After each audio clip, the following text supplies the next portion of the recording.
Kalau you Kristen, jadi ini dulu. Jadilah abdinya Tuhan. Jadilah abdi dalam seperti keraton gitu di Jawa Tengah. Ada abdi dalamnya. Kita ini semua abdi dalamnya Tuhan Yesus. Dalami imanmu. Jadilah sungguh-sungguh. Permasalahan sesungguhnya adalah terlalu banyak orang yang menjadi, yang menjabat. Tapi karena mereka kurang mengabdi, disinilah menjadi troublemaker. Termasuk yang bergelar hamba-hamba Tuhan.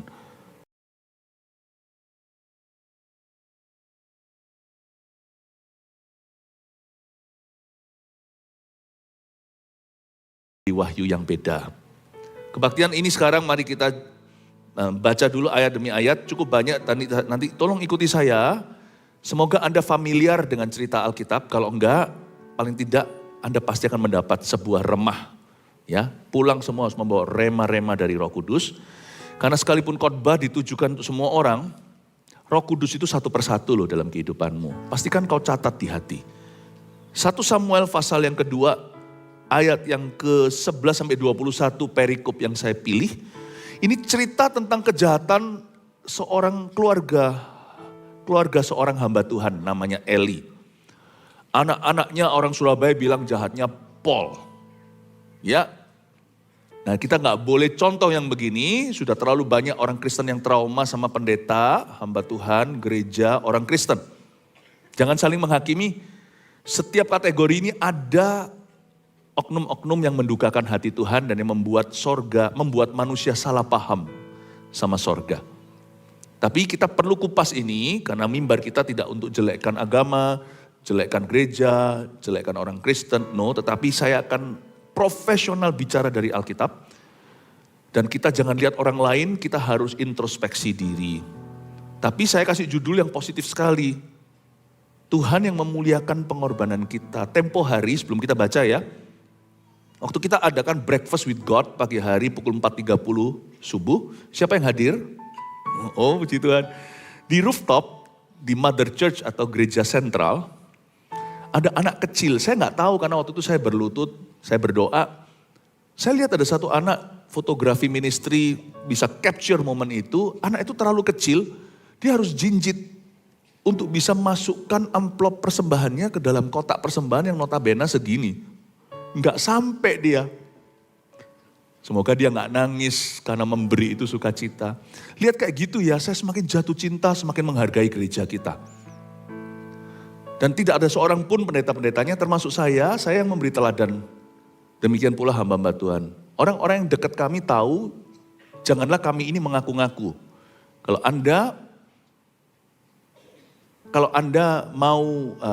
misalnya kita mau tahu, kita seperti apa itu nanti biar orang lain yang bisa menilainya. Tetapi seharusnya ya dalam kehidupan saya, orang-orang yang dekat baik itu keluarga maupun jemaat, tahu bahwa kami ini pemberi. Saya bukan pendeta yang penerima, saya pemberi. Paling bahaya itu kalau saya dikasih di tangan saya itu cash. Saya pasti akan beliin ini, beliin itu orang lain, traktir orang makan, lihat kebutuhan ya. Makanya saya tidak jadi bendahara yang baik dalam arti itu. Makanya itu uang harus ada di kaki rasul bukan di tangan rasul. Kaki itu visinya. Dia pergi penginjilan, rintis gereja. Maka keuangan atau dana akan mengikuti arah kakinya. Tapi yang tangan ini yang mengelola bukan tanganlah rasul-rasul. Keuangan gereja tidak ada di tangan saya. Tapi sudah ada yang namanya bendahara, ada yang namanya tim finansial kita. Tapi saya tentukan arahnya. 1.000 gereja, 1 juta murid. GMS peduli, MSP. Ya. Jemaat yang kenal kami harusnya tahu, saya dan keluarga saya adalah pemberi. Kami melatih diri sendiri sampai anak-anak kami ajari untuk selalu murah hati. Terlebih lagi ketika melihat teladan jemaat. Anak kecil seperti itu berusaha pakai baju seragam sekolah pukul 4.30. Ada yang gak pulang ke rumah loh. Ada yang pukul 12 malam sudah ada di gereja tuh GMS rooftop. Tidak pulang. Dan mereka pegang erat-erat Alkitab dan amplop persembahan mereka. Dan saya melihat juga di situ ada orang tua, ada manula. Usianya sudah umur 70 ke atas, tertidur di gereja. Pukul 2, pukul 3 saya diberitahu sama tim yang berjaga. Melihat kayak gini ya, hati terharu. Semakin tidak bisa meninggalkan gereja kita. Cintanya jemaat loh. Tapi bermula dari kami juga sebagai hamba-hamba Tuhan harus jadi teladan. Saya, gembala-gembala regional, Pastor Fuji, Pastor Lena, gembala-gembala lokal seperti Pastor Dede, semuanya kita memberi. This is a giving church. Tapi saya mau tunjukkan pada Anda ya, Allah tidak pernah berutang budi, you see. Inilah intisari yang saya sampaikan. Tuhan itu memuliakan pengorbanan kita. Mari kita baca ayat-ayat ini dan jangan jadi orang Kristen yang trauma. Bertumbuhlah pesat dan berbuah di kebun anggur Allah. Kita baca dulu ya. Ayat 11, lalu pulanglah Elkana ke Rama, tapi anak itu menjadi pelayan Tuhan di bawah pengawasan Imam Eli. Langsung di ayat 11, Anda menemukan ada 3 pribadi. Yang satu bernama Elkana, katakan Elkana. Elkana ini bukan merek baterai. Elkana adalah seorang pria yang takut akan Allah, istrinya namanya Hana. Mereka tidak dikaruniai momongan, tapi akhirnya dapat lewat doa. Hana ini mamanya Samuel. Dan Samuel itu anak Nazar. Artinya sebelum dia dikandung bahkan apalagi keluar, mama sudah berjanji sama Tuhan. Makanya kita gak boleh asal janji.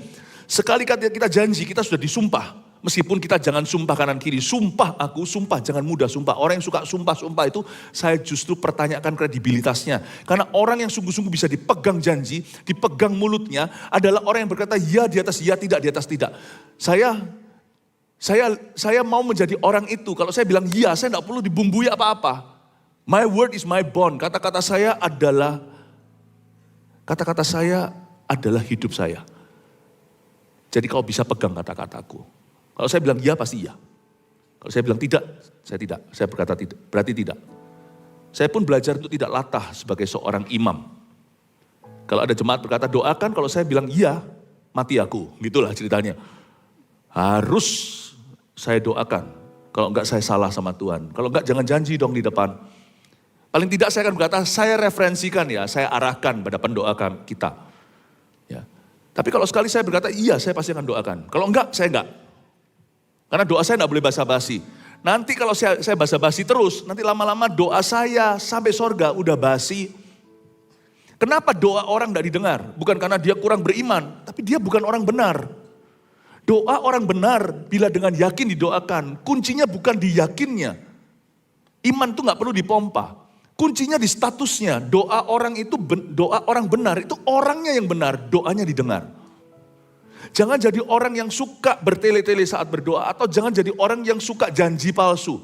Nanti suatu hari ketika kau klaim janji Tuhan, Tuhan berkata, tidak akan kuberikan karena terlalu banyak kepalsuan dalam hidupmu. Saya belajar jadi orang kalau saya bilang iya saya iya, kalau enggak. Kalau saya bilang saya akan datang, saya akan datang. Kalau saya bilang saya enggak. Bukan jadi orang kaku, tapi jadi orang yang mulutnya bisa dipercaya. Elkana dan Hana berjanji, bernasar, kalau anak ini diberi, dia akan berikan ke Tuhan. Wah, lebih baik kau jangan bernasar daripada berjanji lalu tidak tepati, karena Tuhan paling benci orang begitu.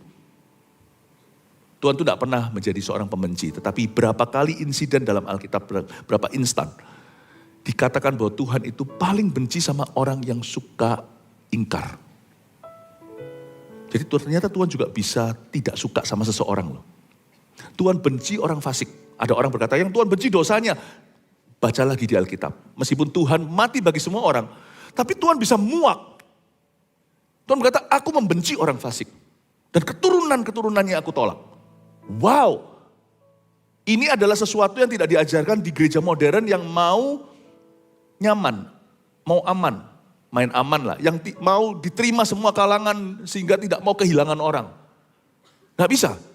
Alkitab harus diberitakan apa adanya, kita harus faithful, loyal sebagai pengkhotbah atau gembala loyal kepada teks Alkitab ini. Saya tidak ada obligasi untuk loyal pada pendengar. Saya harus loyal kepada textbook saya. textbook saya Alkitab. Dan Alkitab berkata, ia membenci orang ingkar. You don't want God to hate you, right? Kita tidak mau Tuhan membenci kita kan? Jangan ingkar janji. Elkana dan Hana itu dikenan karena mereka tuh berjanji, mereka tepati. Meskipun dalam menepatinya, bayar harga loh saudara. Menepati janji itu kalau mudah-mudah, tapi kalau susah tetap harus kau tepati. Nah ketika anak itu belum lahir, mudah aja bagi seorang ibu yang merasa tercela karena dia tidak punya anak. Wanita mandul zaman itu sangat-sangat susah. Tapi sekali anak itu keluar, menyusui, ASI, bonding kan. Belum dikandung berupa janji masih oke, kita berjanji.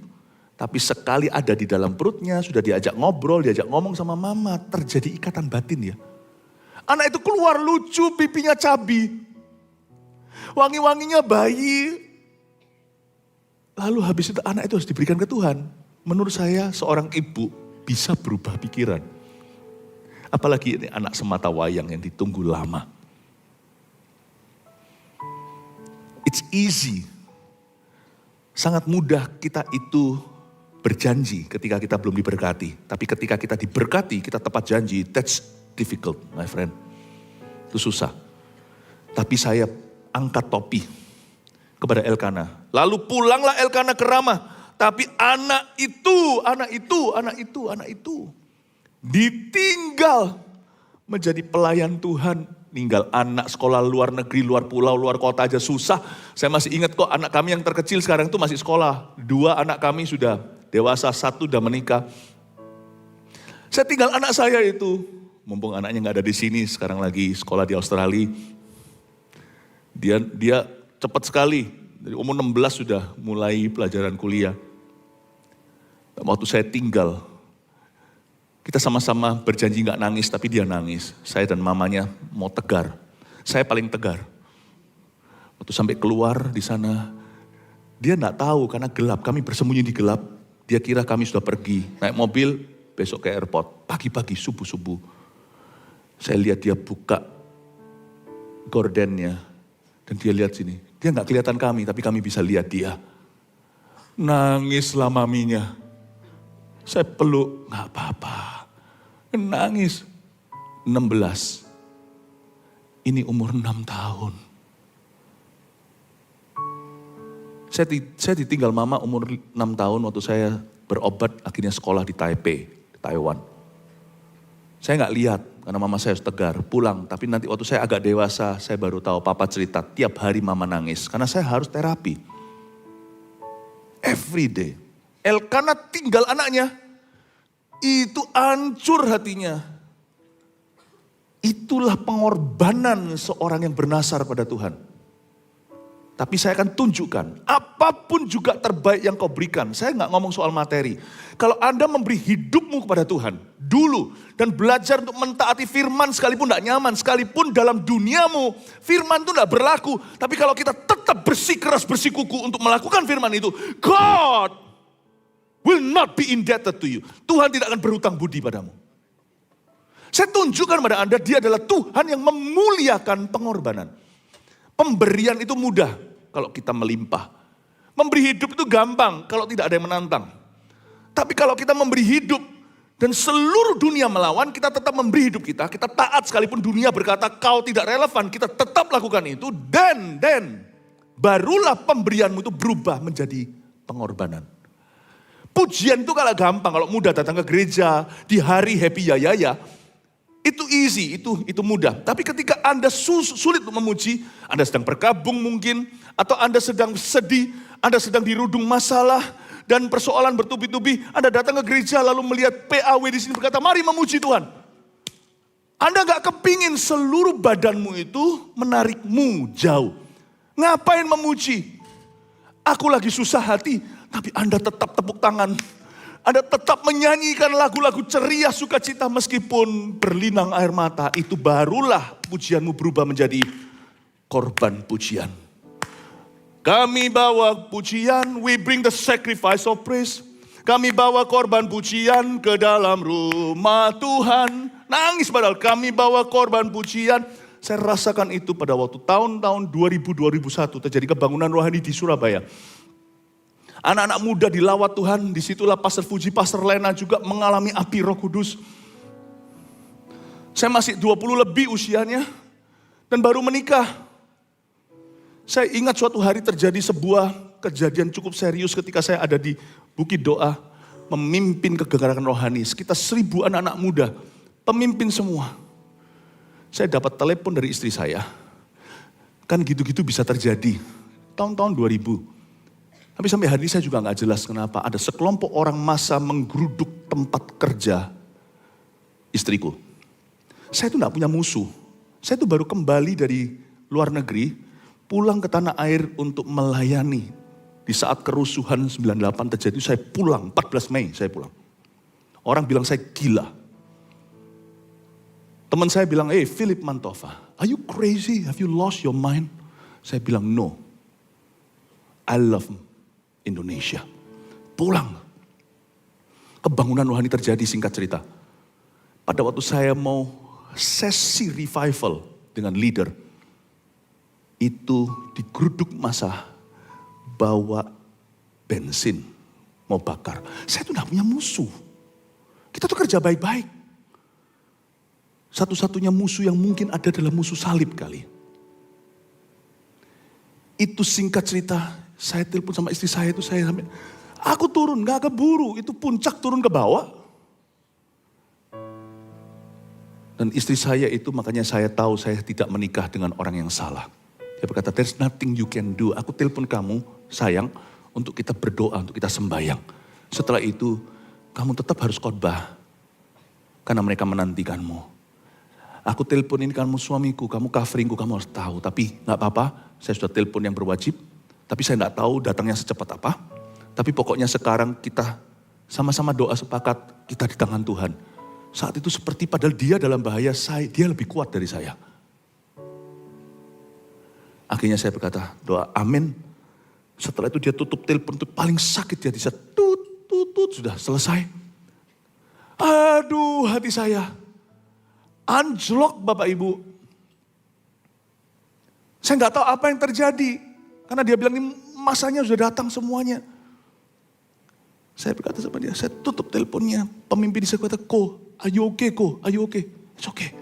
Saya naik ke atas, pergi ke ruang pertemuan. Waktu itu nyanyi lagu, kami bawa korban pujian, semua orang mau lompat-lompat, gaya anak-anak muda semuanya lompat-lompat. Dari mana kira-kira Pastor Fuji kuat main basket kalau nggak lompat-lompat saat pujian?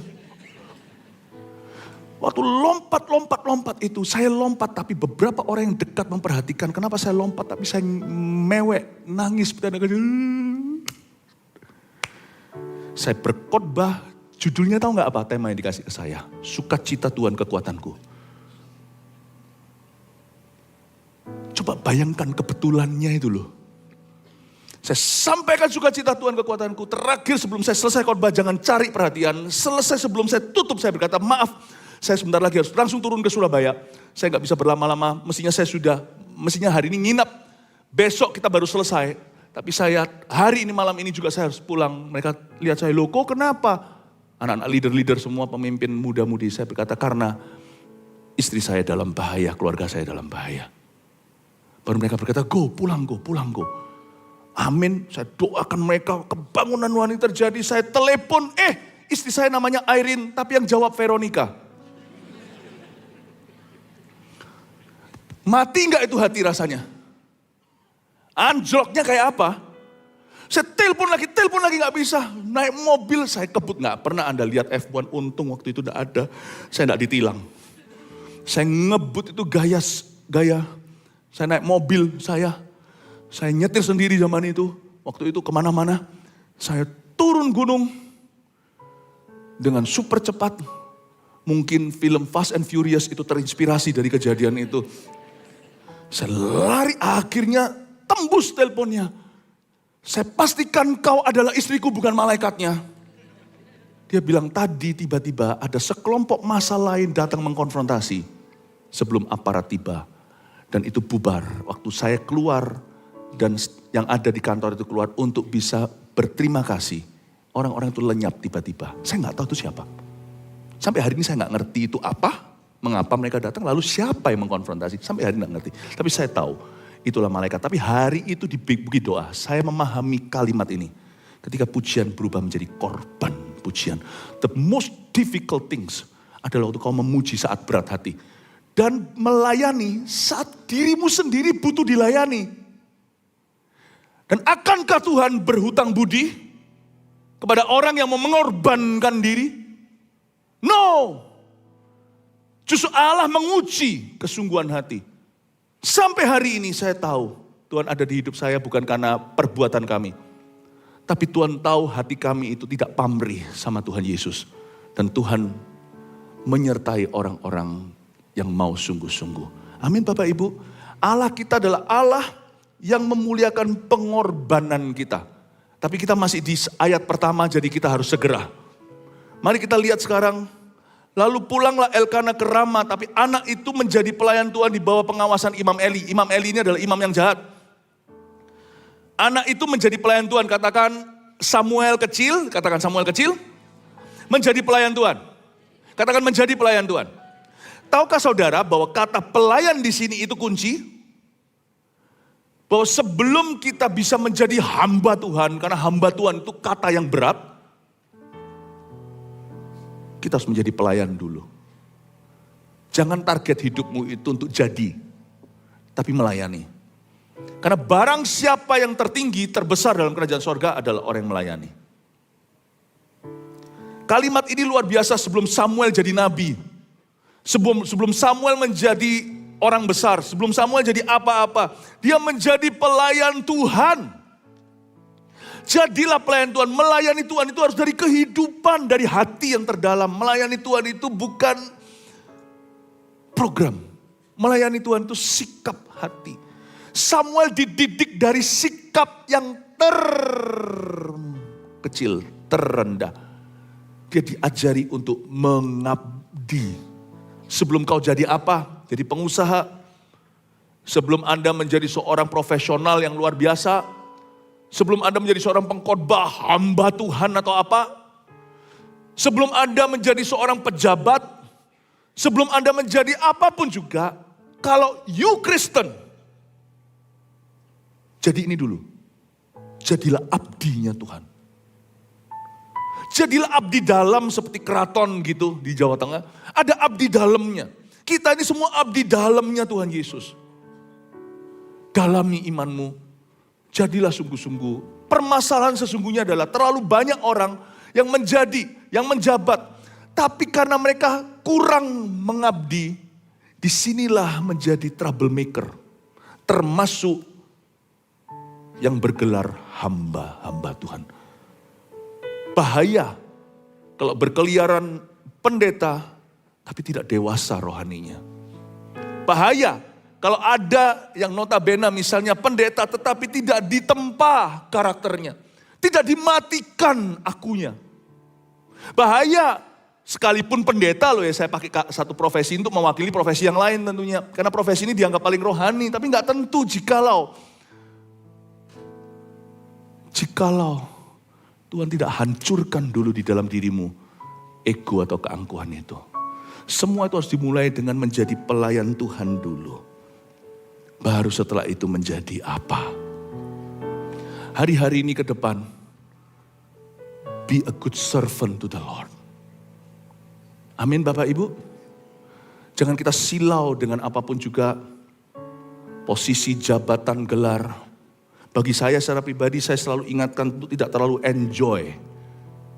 Artinya, jikalau suatu saat semua ini diambil dari saya, cuman sisa Tuhan dan keluarga saya, I'm fine. I'm really fine. Saya tidak menaruh status identitas saya pada hal-hal yang saya kerjakan. Tapi pada Tuhan dan hubungan saya dengan Dia. Justru kalau kita punya hati gitu, bisa jadi loh ya, malahan ditambah-tambahin. Pada siapa yang memiliki talenta lalu mengelolanya, kepada yang sedikit, pada mereka ditambahkan. Pada mereka sudah punya banyak 5 talenta jadi 10 kota. Daripada 1 talenta tapi simpan di tanah, motivasi salah. 1 pun yang dia miliki, barang siapa tidak punya apapun yang dia miliki diambil daripadanya supaya dia tidak memiliki apa-apa. What a powerful statement. Bahwa ternyata bagaimana kita mengabdi akan pengaruh bagaimana akan terjadi multiplikasi dalam kehidupan Tuhan. Ingatlah bahwa semua yang kau miliki hanyalah kepercayaan. Hai pelayan Tuhan, katakan kanan kirinya, oh gini ya. Ada satu kalimat yang dipakai dalam bahasa Yunani kuno, satu kata oleh Rasul Paulus ketika menulis surat bahwa aku hanyalah tawanan Kristus, aku adalah hamba. Doulos. Doulos itu artinya bukan hamba yang tingkat tinggi, asisten pribadi. Doulos itu hamba terendah di rumah tangga Ibrani. Ya, rumah tangga yang kaya baru bisa punya hamba. Kalau masuk satu orang tamu, dia khusus tukang mencuci kaki saja. Tidak boleh lakukan pekerjaan lain, dia memang hamba terendah. Dibayar paling kecil, akulah doulos. Akulah doulos. Ya. Jangan salah ngomong ya, diabolos itu beda lagi. Diabolos itu setan yang membisikkan. Itu yang membuat Petrus berkata, Yesus kau gak usah naik ke salib. Doulos. Coba katakan doulos. Coba katakan kanan kirinya, saya hanyalah doulos. Amin ya. Coba ngomong lagi sama kanan kirinya tadi yang bilang doulos, saya hanya doulos, doakan supaya saya setia, supaya saya rendah hati. Coba bilang begitu. Amin. Setuju ya? Gereja ini akan mencintaimu dan mendidikmu, bukan gereja yang memanjakanmu. Makanya gereja kita bukanlah gereja yang difavoritkan oleh semua orang. But this is a church. Saya berjanji sama Tuhan mendidik sebuah gereja untuk dia. Bukan gereja terbesar, bukan gereja terkaya. No. Bagi gereja yang termisi. Dan saya ingin supaya gereja kita semakin murni. Amin Bapak Ibu. Penduduk Jakarta Selatan, tangkap spirit ini. I'm not here untuk menjadi seperti orang-orang Jaksel. I'm here to make you like me. Sorry. Ikutlah aku sebagaimana aku mengikut Kristus. You like it or not. Ini gereja yang kami rintis. This is where you become like Christ. Amin Bapak Ibu. Oh haleluya. Mari kita lanjutkan. Adapun anak-anak laki Eli adalah orang-orang dursila. Mereka tidak mengindahkan Tuhan. Ayat 12. Anak-anak laki Eli ada dua, nanti saya beritahu, dua-dua berujung mati karena mereka menguji dan mencobai Tuhan. Mereka main-main dengan kekudusan. Anak-anak Eli adalah imam besar saat itu atau gembala senior satu Israel. Anaknya dia ada dua, sama-sama jadi imam masuk ke pendetaan. Which is okay sebenarnya. Daud pun punya anak Salomo jadi besar, jadi sebenarnya gak ada masalah. Jangan percaya setan yang berkata, oh anaknya sekarang lakukan pekerjaannya papanya, kerajaan dan sebagainya. Jangan percaya. Kalau Anda bisa didik dengan benar, itu bisa jadi aset. Bisa jadi aset kerajaan Tuhan.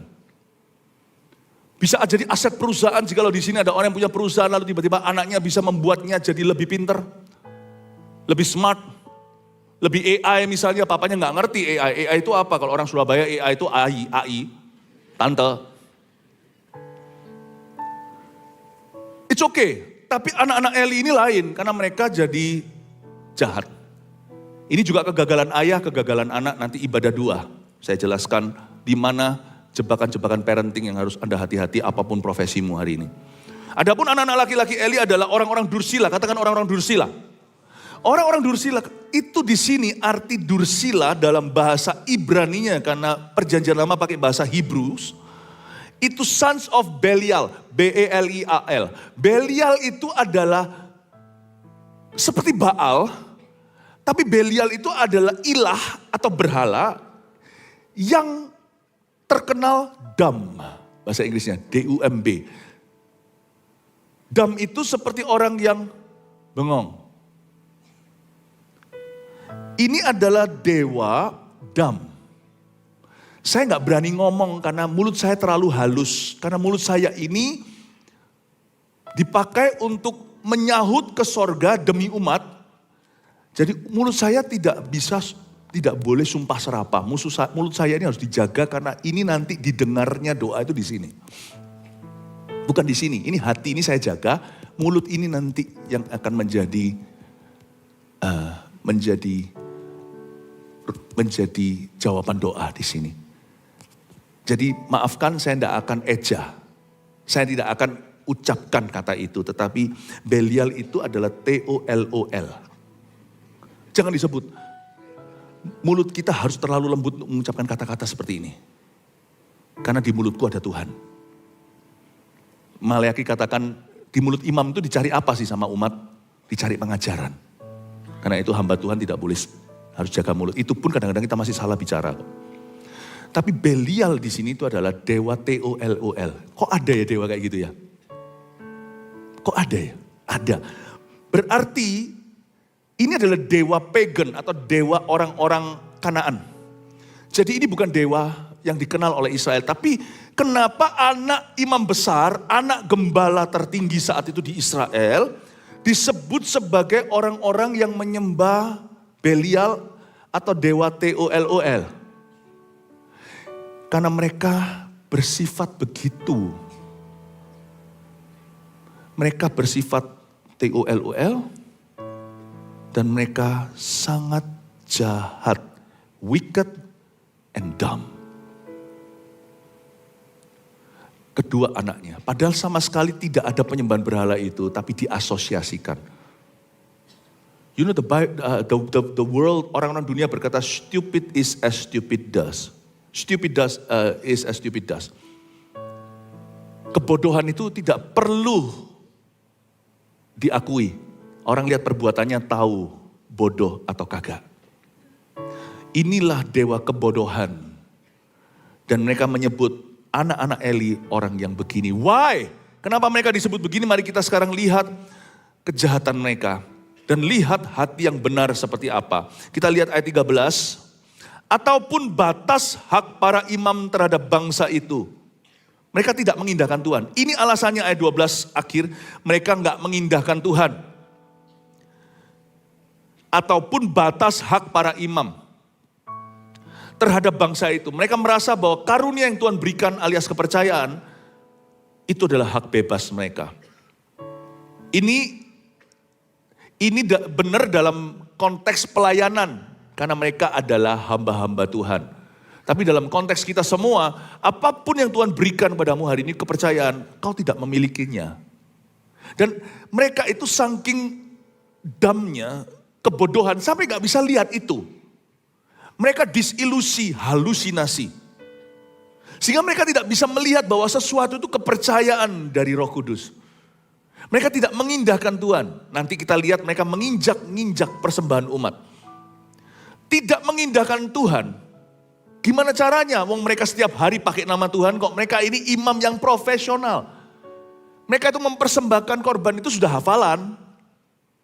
Barang siapa tidak mengindahkan pengorbanan, tidak mengindahkan persembahan, orang itu juga tidak mengindahkan Tuhan.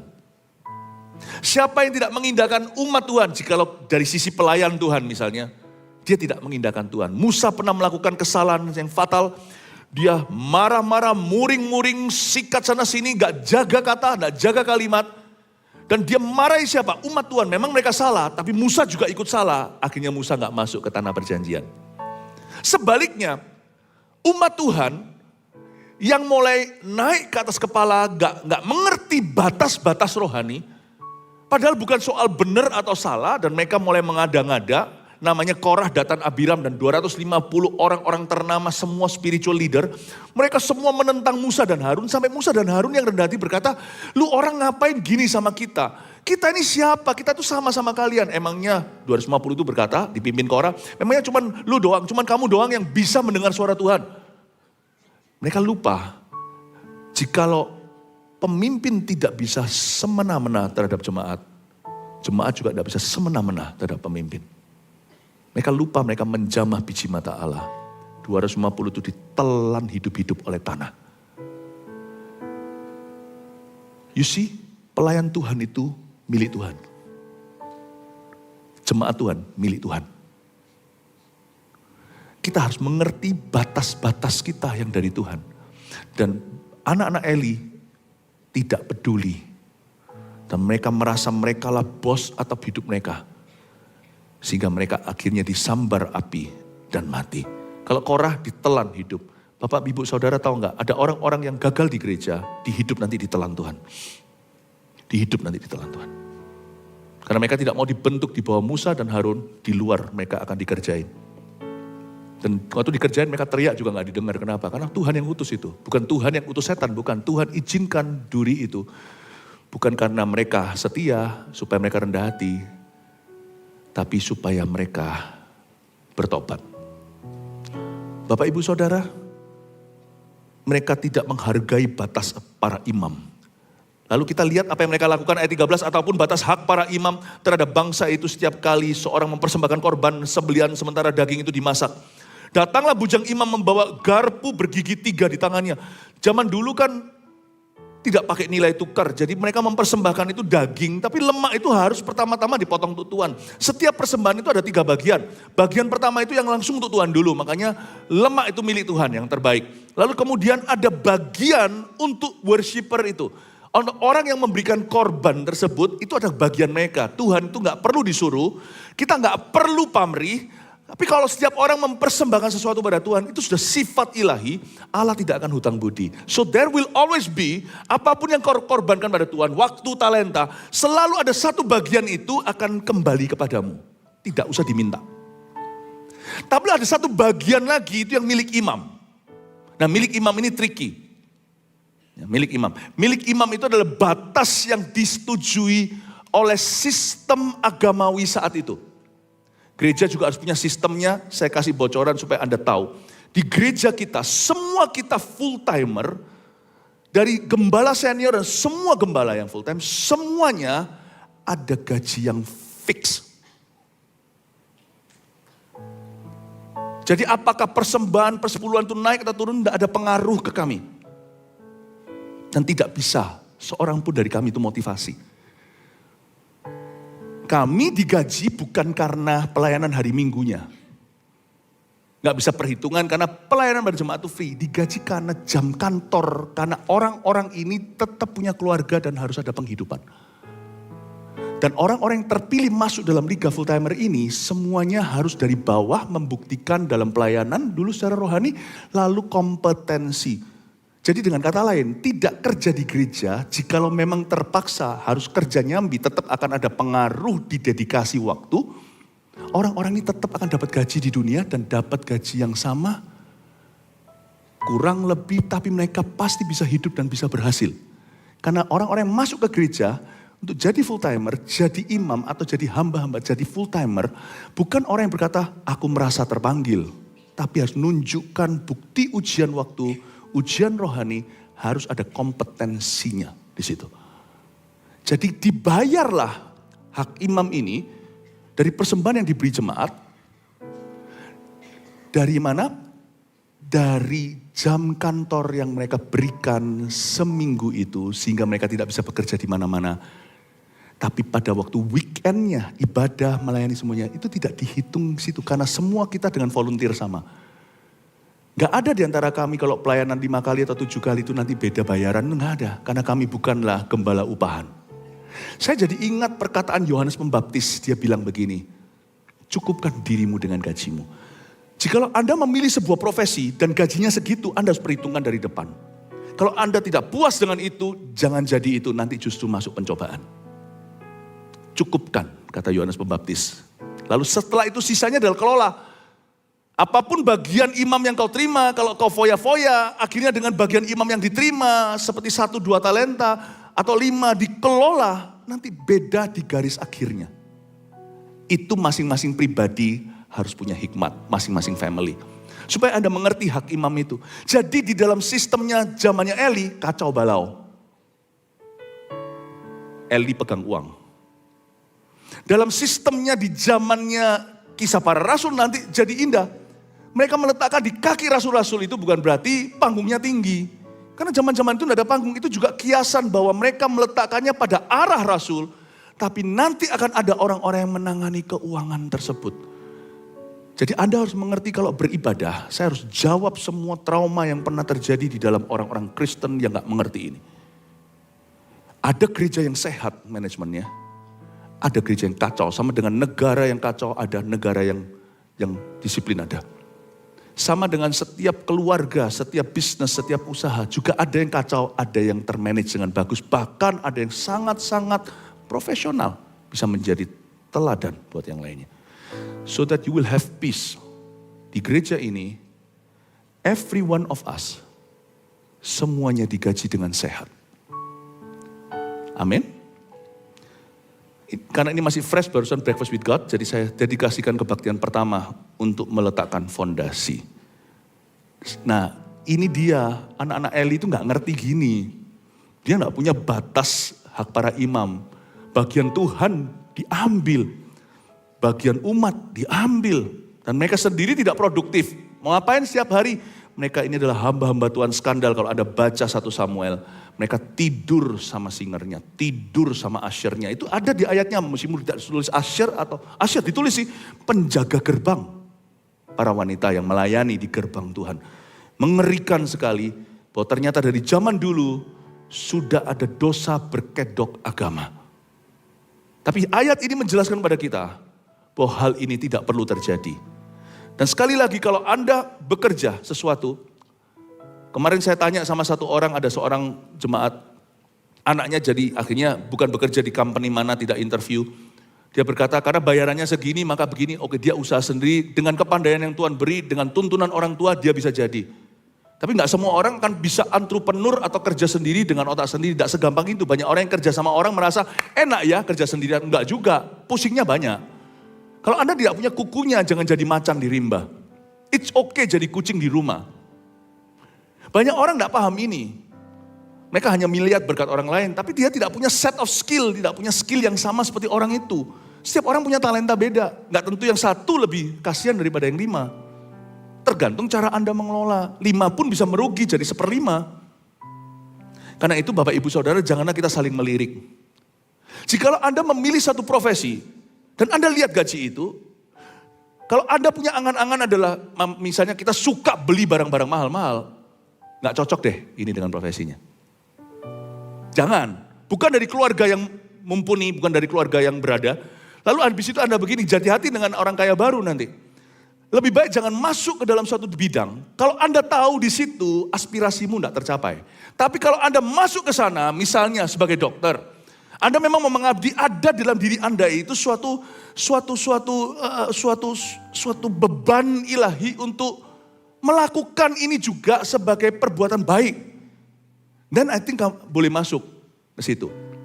Tapi kalau semua enggak, disinilah masuk semua malpraktek yang terjadi. So be careful. Makanya itu Yohanes Pembaptis memberikan alasan yang realistis. Cukupkan dirimu itu artinya hitung di depan. Sebelum kau pergi berperang, lihat tentaramu ada berapa. Sebelum kau membangun satu gedung, pastikan tahu sampai tingkat berapa bahannya. Kalau enggak nanti kita akan masuk pencobaan. Ketika saya selalu ngomong ini dengan orang-orang mau jadi hamba Tuhan tadi. Saya bilang, kamu jadi hamba Tuhan itu, kamu siap enggak?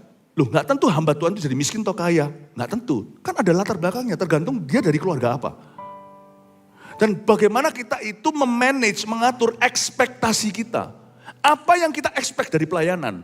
Jadi kalau kita masuk itu sudah harus ada pikiran, I'm doing this for God. Dan siap untuk apa adanya. Kalau enggak jangan. Kalau Anda masuk dengan harapan seperti seorang pebisnis, aku mau punya ini, aku punya boot, aku punya yak, punya apa segalanya. Lain, jangan jadi pendeta.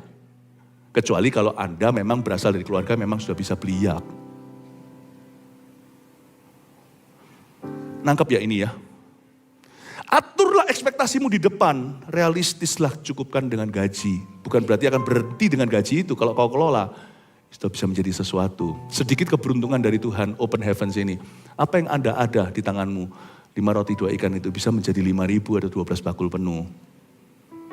Semoga ini bisa menjadi suatu tuntunan di pagi hari. Cukup berat enggak untuk bisa kita simak di jam 10 pagi seperti ini. Dulu saya pelayanan di Ungaran City. Pukul 6 jemaat sudah cantik-cantik semuanya, udah cakep-cakep semuanya, udah sanggulan semuanya. Saya harap ini realistis. Firman yang bisa menuntun Anda. Cepat ya, mungkin kita tidak bisa selesaikan semua, tapi kita lihat sekarang apa saja yang dilakukan oleh 2 orang. Dan dicucukkannya ke dalam bejana atau ke dalam kuali atau ke dalam belanga atau ke dalam periuk. Alamak kata orang Malaysia. Sekalian ditarik dari garpu itu ke atas, diambil imam itu untuk dirinya sendiri. Demikianlah mereka memperlakukan semua orang Israel yang datang ke sana, ke Silo. Nggak heran banyak orang Kristen trauma. Karena imam bukan hanya tidak menjadi teladan, tapi jadi batu sandungan. Bahkan sebelum lemaknya dibakar, aduh, bujang imam itu datang lalu berkata kepada orang yang mempersembahkan korban itu, berikanlah daging kepada imam untuk dipanggang. Enggak semua dipanggang, karena itu imam menerima dari bangsa Israel itu banyak daging, tapi dia minta mentahan. Paham ya? Dari sinilah keluar kalimat mentahan. Sebab ia tidak mau menerima daripadamu daging yang dimasak. Hanya yang mentah saja. Ini pendeta bermental businessman, minta mentahan. Itu daging gak semua dimakan dia, dijual lagi ke pasar. Persembahan untuk Tuhan dijual ke pasar. Padahal itu harus bagian yang dibakar.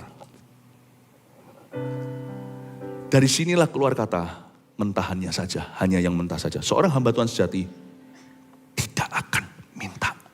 Catat. Nggak akan minta.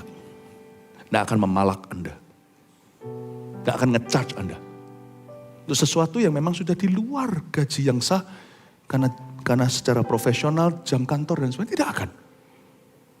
Ini mereka minta mentahannya, malah memaksa. Mereka berkata, berikan daging kepada imam untuk dipanggang, sebab ia tidak mau menerima daripadamu daging yang dimasak. Mentahnya saja bro. Ini for resale. Banyak kita baca ayat ini gak ngerti. Rakus banget, mereka itu pemakan daging bisa berapa kilo sih. Saya pernah sekali diajak orang makan, cuma saya sudah bilang tidak. Dipaksa-paksa, akhirnya ya iya. Dipesenin 500 gram. Saya bilang aku Goliat kah? Makan ya ampun, berat. Pernah sekali dibawa 1 kilo. Tapi untungnya kita matangkan tengah, untungnya ada dagingnya. Tomahawk itu. Ya udah gak apa-apa, ternyata kita bisa habis juga. Kita cuma lagi lapar. Berapa kilo sih dia bisa makan? No, this is resale. Saya sedih melihat ini. Tapi saya tunjukkan ya, Tuhan tidak pernah hukum pemberi. Tuhan menghukum imamnya. Apabila orang itu menjawabnya, bukankah lemak itu harus dibakar dahulu, kemudian barulah ambil bagimu sesuka hatimu? Dengan kata lain gini loh, kan sudah ada bagiannya Pak. Ini kan untuk Tuhan, untuk misi, ini untuk ini. Tapi kan juga ada yang untuk operasional kan, termasuk staf dan karyawan. Maka berkatalah ia kepada orang itu, diancam. Sekarang juga harus kau berikan. Kalau tidak aku akan mengambilnya dengan kekerasan. Mulai pakai ancam, mulai pakai manipulasi. Mulai pakai sihir pikiran berkata kamu akan dihukum Allah. Tapi tidak bisa menjelaskan sesuatu yang sifatnya bisa dimengerti. Akuntabilitas itu adalah orang yang sanggup menjelaskan dirinya, bukan hanya inti pengharapannya, tapi keputusan dan mengapa ia mengambil keputusan itu. Jadi ada suatu jalur yang transparan. Tapi gak bisa sebuah gereja langsung munculkan nominal, itu gak bisa. Gak semua orang itu siap. Karena tidak semua orang itu hatinya baik. Pasti habis itu nanti hatinya akan terpancing untuk perkara pikiran-pikiran yang sinting. Pikiran-pikiran tidak pernah ditaruh Roh Kudus di situ, tapi pikiran-pikiran yang liar. Itulah sebabnya gereja harus bisa menjelaskan tanpa mengizinkan orang-orang yang belum ready masuk dalam pikiran yang salah. Gereja ini akan selalu berusaha melakukan itu supaya jemaat sehat. Saya hari ini memberikan ini di awal tahun. Don't worry, nanti bulan-bulan ke depan kalau saya datang ganjil lagi saya tidak bahas ini. Karena penting untuk awal tahun. Karena semua jemaat adalah shareholder. Ya, bukan shareholder itu berapa banyak yang kita kasih, saya juga seorang pengasih. Tetapi hati hidup, nenek-nenek tua janda yang memberi 2 peser itu pada Yesus, itu shareholder kerajaan sorga. Juga, saya perlu menjelaskan ini di Jakarta, karena saya jarang-jarang, tidak sesering kalau saya tinggal di Surabaya. Dengan demikian, ayat 17, sangat besarlah dosa kedua orang muda itu di hadapan Tuhan, sebab mereka memandang rendah korban untuk Tuhan. Perhatikan, barang siapa memandang rendah korban, dia memandang rendah Tuhannya. Adapun Samuel menjadi pelayan di hadapan Tuhan yang masih anak-anak, yang tubuhnya berlilitkan baju efod dan kain lenan. Setiap tahunnya ibunya membuatkan dia jubah kecil dan membawa jubah itu kepadanya. Apabila ia bersama-sama suaminya yaitu Elkana pergi mempersembahkan korban sembelihan tahunan. Ayat 18, Samuel menjadi pelayan di hadapan Tuhan. Dari kalimat ini, dan kalimat terakhir ayat sebelumnya ayat 17. Sebab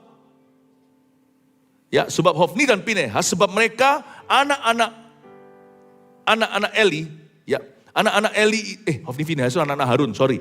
Ini anak-anak Eli, itu dua orang juga salah.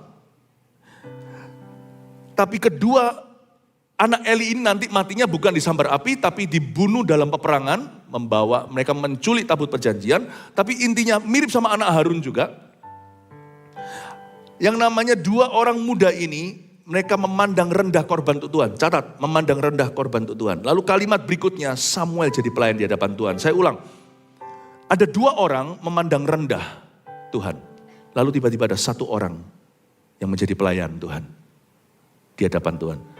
Catat ini, untuk setiap orang Kristen yang jatuh, setiap hamba Tuhan yang jatuh, yang disqualified, selalu akan ada anak Tuhan lain dibangkitkan. Setiap orang yang meninggalkan posnya, padahal posnya itu dari Tuhan, akan ada orang berikutnya yang Tuhan taruh di pos itu, Tuhan pakai sama atau lebih dari dia.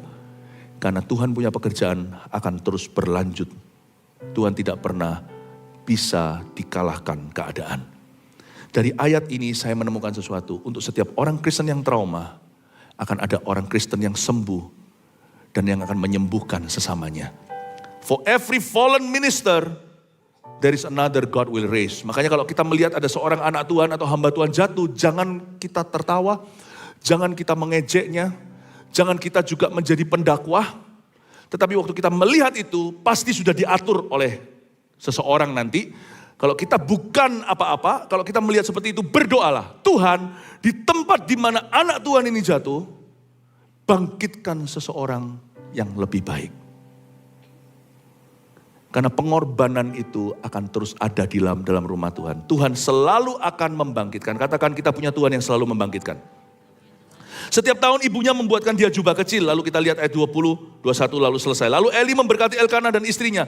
Katanya, Tuhan kiranya memberikan keturunan kepadamu dari perempuan ini. Pengganti yang telah diserahkannya kepada Tuhan. Sesudah itu pulanglah mereka ke tempat kediamannya. Lalu diberitahukan kepada Elkanah. Kan dia tinggal anaknya. Lalu mamanya dikasih nubuatan. Nanti Tuhan akan gantikan. Katakan, Tuhan akan gantikan. Tuhan tidak pernah berutang budi sama kita. Amin. Coba kita lihat apa yang Tuhan gantikan. Si Hana, mamanya, punya Samuel anak itu. Anak itu gak langsung dikasihkan ke bait suci, nanti merepotkan nanti. Coba bayangkan kalau Anda dikasih bayi. Waktu saya dulu, ya kan, cari anjing piaraan ya misalnya. Kalau baru lahir dia masih menyusu sama mamanya, itu merepotkan, nanti bisa mati malahan di rumah saya. Itu kita ambil adopsi dia di usia tertentu masih puppy. Tapi lucu, paling diajari toilet ya, toilet disiplin supaya dia itu kencingnya gak sembarangan.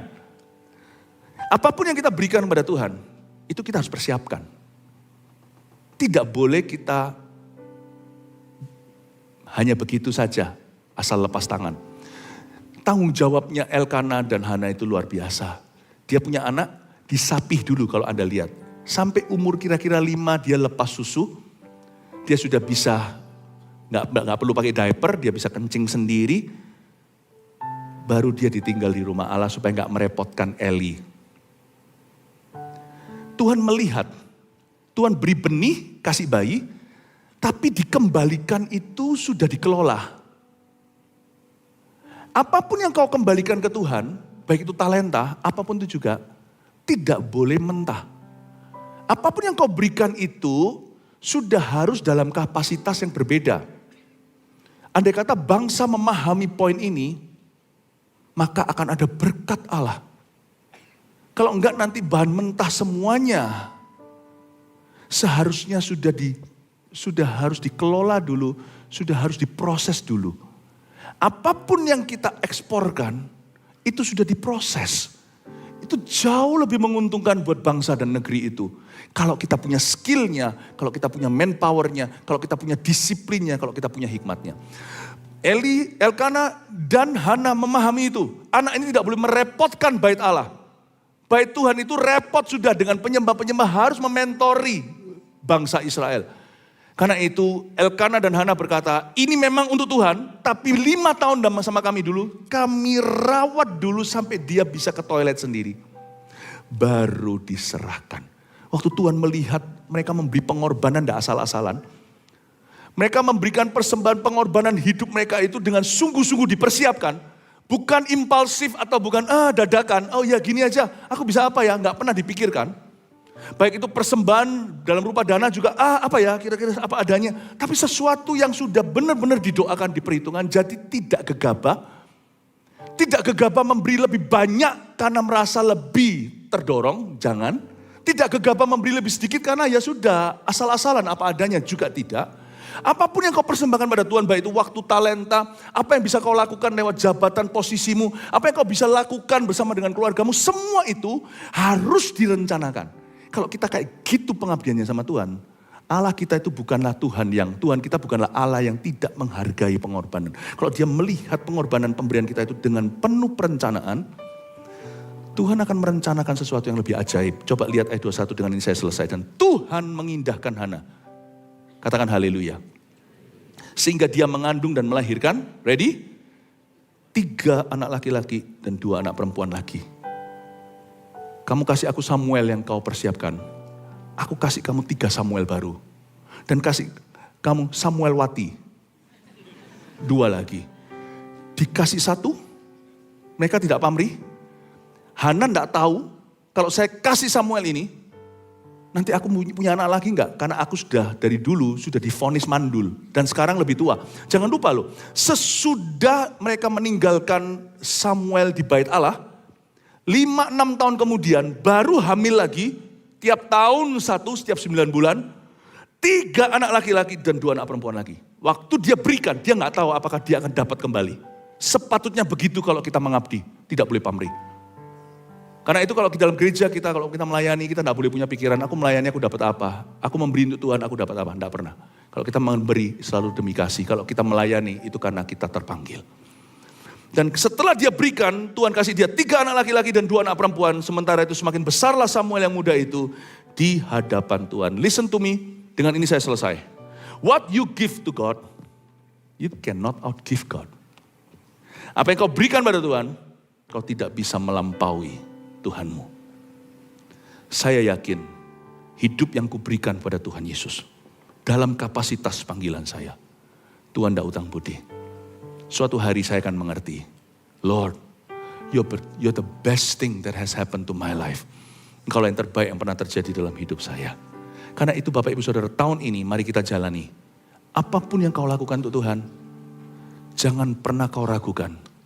Kalau Tuhan akan mengabaikan itu, kalau itu dari hatimu dan penuh perencanaan matang, penuh kesungguhan, tidak ada satupun yang akan kembali sia-sia. Tapi ingatlah, apapun juga yang kau lakukan dalam hidup ini, ingatlah jari jemari.